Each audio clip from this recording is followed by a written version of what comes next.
Vamos lá, meus irmãos, vamos lá, continuando aqui nossa terceira aula de Teologia Sistemática 6, a matéria de escatologia, último bloco, nossas aulas estão sendo gravadas. Como falávamos há pouco no intervalo, né, Júnior? O papel de Deus com Israel. Havia, meus irmãos, durante esses 2000 anos, quando os nossos irmãos protestantes ali da Reforma, ou mesmo da Patrística, quando pegavam ali a Bíblia e liam profecias que falavam sobre o povo de Deus e o povo de Israel, e ali eles tinham como fato que no ano 70, depois de Cristo, o general Tito dispersou ali, né, os judeus, destruiu o templo. Um pouco mais para frente também, o remanescente que sobrou, o imperador, se não me falha a memória, Adriano, ele também acabou, né, com o restante de judeus e espalhou pelo mundo, inclusive chamou, né, Israel de Palestina, de fato, porque foi até um ato de humilhação aos judeus por causa de todas as revoltas que os judeus vinham fazendo contra os romanos. E então, quando os nossos irmãos do passado, tanto da patrística quanto da reforma, pegavam essas profecias e liam e viam ali Israel, eles falavam: essa profecia deve ser alegórica. Essa profecia é alegórica, porque o povo de Israel agora já não tem mais nação, já não tem mais terra. Existem os descendentes, mas eles estão espalhados no mundo. E aí, depois de praticamente 2000 anos, vem o Holocausto, aquela atrocidade que Hitler fez, todos os nazistas fizeram com os judeus, e aí eles regressam agora em 1948. E aí nós, então, notamos o seguinte, que o Senhor que rege a história, de fato, tinha deixado essas profecias, porque como ele é onisciente, ele já sabia que um dia aquele povo que ficou durante 2000 anos espalhados voltaria àquela nação. E isso é uma das provas mais cabais da literalidade das profecias. Agora, como que vai acontecer tudo isso? Nós não sabemos. Por isso que eu digo que Israel tem tudo a ver com a igreja, e a igreja tem tudo a ver com Israel. Como que vai ser esse mesclar? Como vai ser esse trabalhar? Aí é onde entram, né, o nosso exercício aqui. Mas quando nós olhamos por esse prisma, porque hoje, depois de muitos anos, principalmente nós aqui, creio que todos nós aqui, já nascemos depois que o Estado de Israel estava ali. Então, para nós, o país de Israel, o Estado de Israel, a nação de Israel, é tudo muito familiar. Mas quando a gente olha para a história e vê que o povo ficou disperso em 2000 anos, então a gente nota o poder de Deus na história. Porque durante esses 2000 anos, assim como muitos povos deixaram de existir, Israel poderia ter deixado. Poderia ter sido, quem sabe, sobrado ali remanescentes de judeus, ou de uma tradição judaica, ou da religião judaica. Né? Mas a gente vê que Deus preservou o povo, Deus preservou a história, e muitas profecias tinham a ver com o povo de Israel, com as práticas dos judeus, a maneira deles, inclusive nas profecias citam até as tribos. Então a gente vê que realmente há um desfecho de Deus na história com esse povo. E essa igreja está totalmente emaranhada com esse povo, até porque essa igreja nasce desse povo, esse povo se distancia, mas agora a gente vê que esse povo, né, há quase 100 anos, voltou a existir. Então, é muito interessante tudo isso, né, e a gente só vê com isso como o nosso Deus, ele é o Senhor da história, tá bom? E aqui, irmão, só fazendo um último desfecho sobre o material do Laurêncio, o mapa, né, do Laurêncio Osno, há um livro muito legal, que é o livro dele, né, baseado nesse mesmo tema, O Plano Divino através dos Séculos, e aqui, nesse material que eu até compartilhei para vocês, mostra um pouco como vocês devem ler o mapa, tá bom? Então, depois apreciem com bastante cuidado, que ele vai dar algumas diretrizes de como ler aquele mapa, tá bom?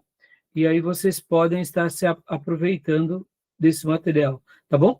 Para a gente prosseguir, para a gente concluir, lembra que eu falei que eu queria falar sobre as 7 cartas do Apocalipse? Então vamos para ela agora, que agora vai ficar legal, porque olha só, a gente fez um passeio hoje, e como eu disse para vocês, hoje eu quis fazer a aula um pouco diferente, eu quis fugir um pouco do usual, de propósito mesmo, porque eu quis pegar o mapa do Laurens, repensar um pouco sobre essas várias perspectivas, para mostrar essa complexidade que é entender uma profecia do futuro, entender como tudo vai acontecer. Vamos pegar aqui, antes de falarmos sobre as 7 cartas do Apocalipse, vamos pegar aqui, meus irmãos, a grande estátua de Nabucodonosor. Vamos lá. Vamos imaginar agora aquele instante em que Daniel recebeu a revelação e a visão dessa grande estátua. Quando ele recebeu a visão dessa estátua, ele pôde ali codificar como seria. Partes da revelação, outras não. Podem ver que ele não vai dar nomes dos impérios, ele vai dar características. Mas percebam que entre a revelação e a profecia de Daniel e os acontecimentos, há um mundo de coisas, há um mundo de fatos. Só para vocês terem uma ideia, dentro da crítica literária, vão dizer que Daniel jamais poderia ter escrito isso nos dias da Babilônia e nos dias de Nabucodonosor. Porque isso é algo sobre-humano, você enxergar acontecimentos futuros e ainda de impérios. Estatisticamente, a nossa capacidade de análise e de prognóstico chega a um ponto que a gente não tem como equacionar. Vamos lá. Hoje, por exemplo, nós sabemos que o século XXI ele é dito pelos cientistas, geopolíticos, sociólogos, como o século asiático, o domínio da China sobre o mundo. Agora, imagine alguém vindo aqui falando, não vai ser a China. Quem vai dominar o mundo, por exemplo, é a Arábia Saudita. Pô, não tem sentido. Concorda? Não tem sentido, não tem nexo. Então, quando Daniel ele faz as profecias, alguns críticos vão falar que, inclusive, o livro de Daniel é escrito aqui, tipo ano 200 a.C., que todo o desfecho já tinha sido feito, entendeu? Já tinha passado todos os impérios. Então olhando para trás, é fácil escrever, né? Nós acreditamos que não, né, meus irmãos? Até pelo fato de acreditarmos no milagre mesmo. Mas voltando agora, então, às 7 cartas do Apocalipse. E o que eu queria falar aqui com vocês, eu queria até aumentar esse mapa aqui, né? Ó. Esse período aqui, que é o período das 7 cartas do Apocalipse, há várias interpretações sobre as 7 cartas do Apocalipse. Quais são essas interpretações, meus irmãos? As 7 cartas do Apocalipse, elas podem ser interpretadas da seguinte forma. Primeira forma, que essas cartas eram cartas dirigidas, em primeiro lugar, às 7 igrejas da Ásia Menor. Ou seja, Esmirna, Éfeso, Tiatira, Sardes, Laodiceia e Pérgamo, né? Eram cartas que foram destinadas a elas, ou seja, essa é a primeira interpretação. Segunda interpretação, que essas cartas foram também cartas, além de serem para as igrejas daqueles dias, eram cartas destinadas a qualquer cristão em qualquer século. Ou seja, são cartas que têm uma utilidade local, mas ela também tem uma utilidade pessoal. Até aí nenhum problema, né? A gente sabe que a Bíblia ela é algo que Deus se dirigiu a uma nação, a um povo, a uma igreja local, e que aquela carta serve para nós. Até aí, nenhum problema essas duas leituras. A outra interpretação é que elas são cartas que representam todas as igrejas de todos os séculos, ou seja, cada igreja em todos os séculos passarão pelos sabores e os dissabores dessas 7 igrejas. Também nenhum problema. Se a gente for olhar pela história, a gente vai ver um pouco disso. né? A gente vai ver que tem uma igreja que é mais fria, uma igreja que é mais fervorosa, uma igreja que parece que está viva, mas está morta, nenhum problema. E a quarta interpretação, que talvez seja mais significativa, que é que cada igreja local das 7 cartas representa um período profético na história. Quem já ouviu falar sobre isso? Já ouviram falar sobre isso? Não? Já. Já? O que vocês acham dessa leitura profética?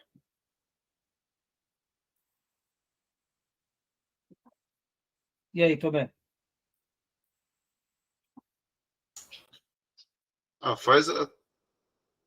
Algumas coisas até faz sentido, mas é o que o pastor falou, né? Não tem como a gente falar que é isso, né?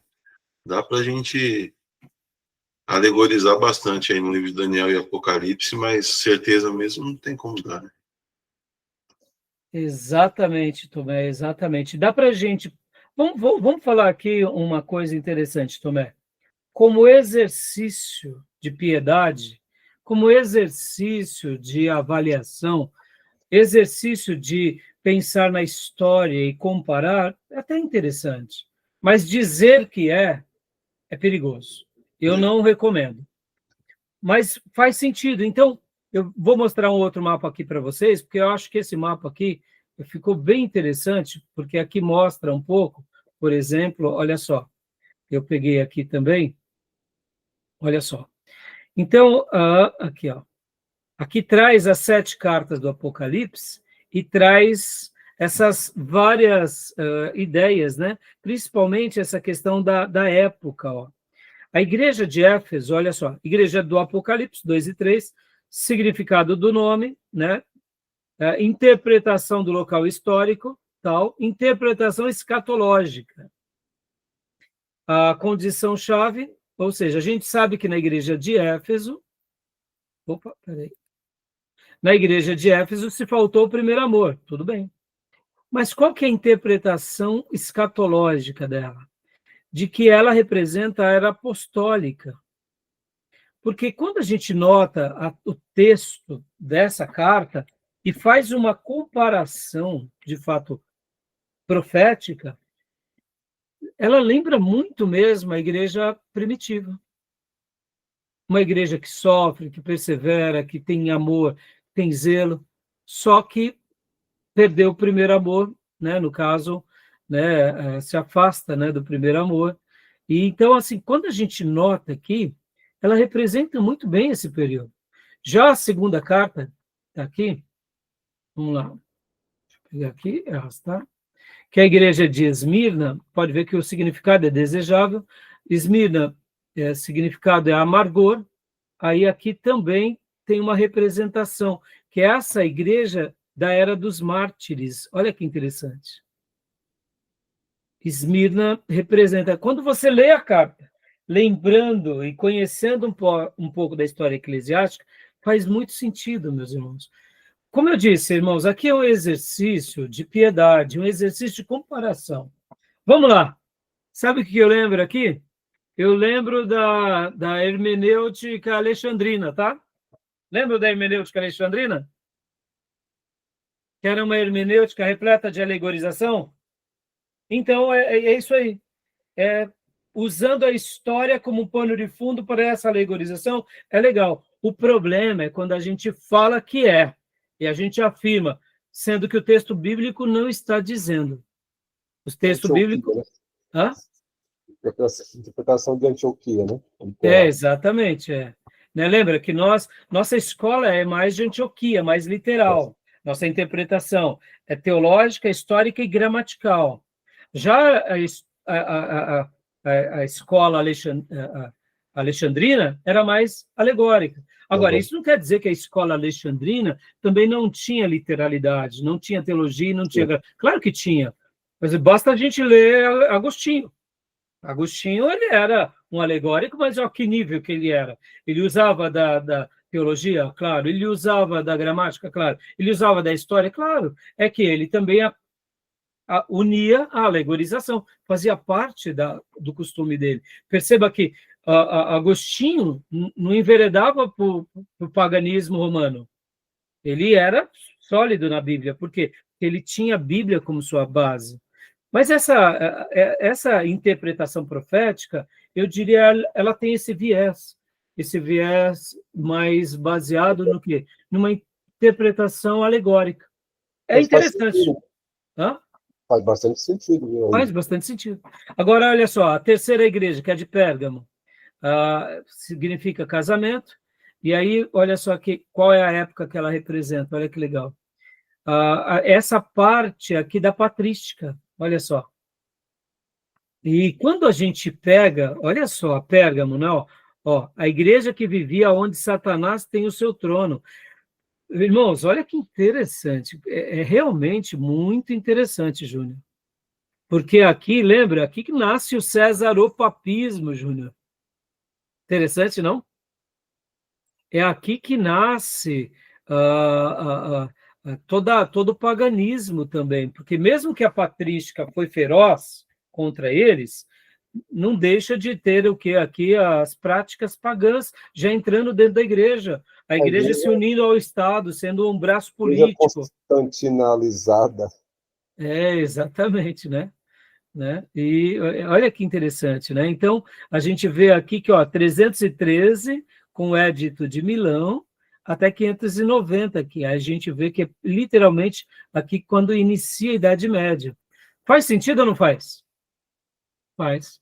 Então, eu falei assim, eu vou explicar isso para os irmãos hoje, porque eu sei que em algum momento vocês vão ver isso em alguma mensagem, em algum estudo, e vocês vão falar, poxa, mas o pastor Rai não me explicou isso. Será que isso daqui não faz isso? Porque, assim, irmãos, qual que é o problema das profecias de Apocalipse, das profecias futuras?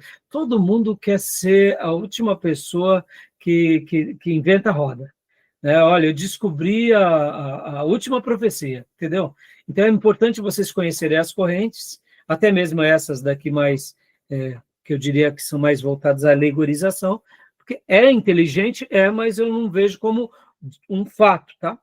A igreja de Tiatira, ela representa qual? O nome dela é sacrifício contínuo, e ela representa a Idade Média. A igreja de Tiatira é o período de grande corrupção doutrinária, moral, introdução de práticas idólatras, o sistema de Jezabel domina. Olha, tem tudo a ver, não tem? Se a gente lê a carta de Tiatira, era a igreja crescente em obras, mas tolerava a profetisa Jezabel, Júnior. Tomé, irmão Diego. Então, é uma idolatria, imoralidade. É a carta mais longa, tá vendo? Okay? Idolatria e imoralidade. Interessante, não? É um exercício interessante, irmãos. Olha, eu sei que os nossos irmãos amilenistas, pós-milenistas, vão falar que é uma baita besteira, mas me desculpe, eu acho assim, eu acho interessante. É um exercício interessante. A igreja hoje pode viver também essas fases aí também. Sim, claro.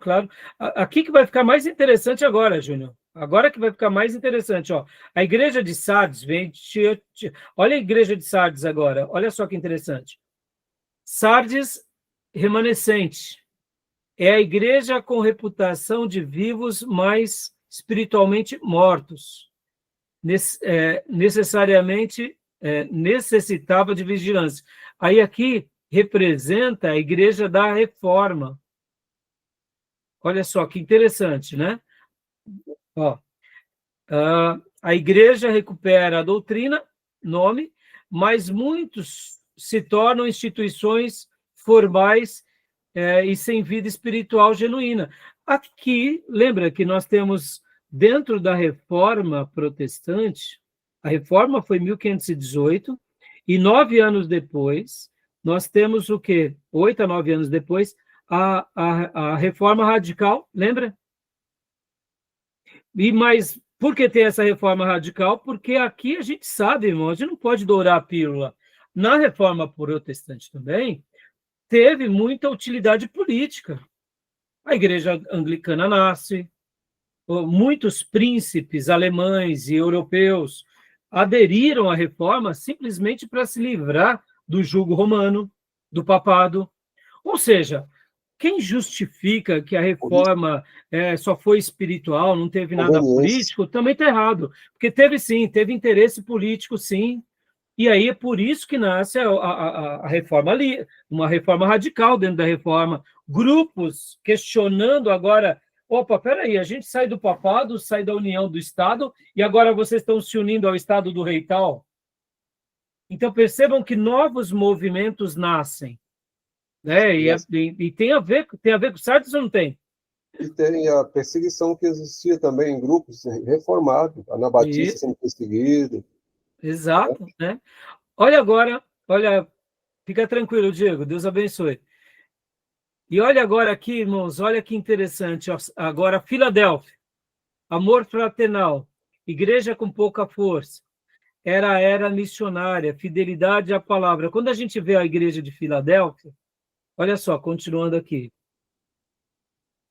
É a igreja com pouca força, mas fiel à palavra e Cristo, e elogiada e não criticada. Aqui tem tudo a ver com aquela fase dos moravianos, meus irmãos, a era missionária, das grandes missões. Tem a ver ou não tem a ver? É muito interessante, né? Sim, olha, sim. irmão, é uma construção aqui, eu dou a mão à palmatória, eu falo, admirável, é admirável isso. É admirável. Não concordo, desculpem, não concordo que deve ser interpretado, como se diz, como se fosse uma não, é assim, cada igreja do Apocalipse representa uma era. Não, não é isso, não é sobre isso. Agora, olha só, Júnior, para a gente fechar, olha que interessante, vem a última questão, a igreja de Laodiceia. Vamos ver se tem a ver ou se não tem a ver com essa igreja. Essa que mais tem.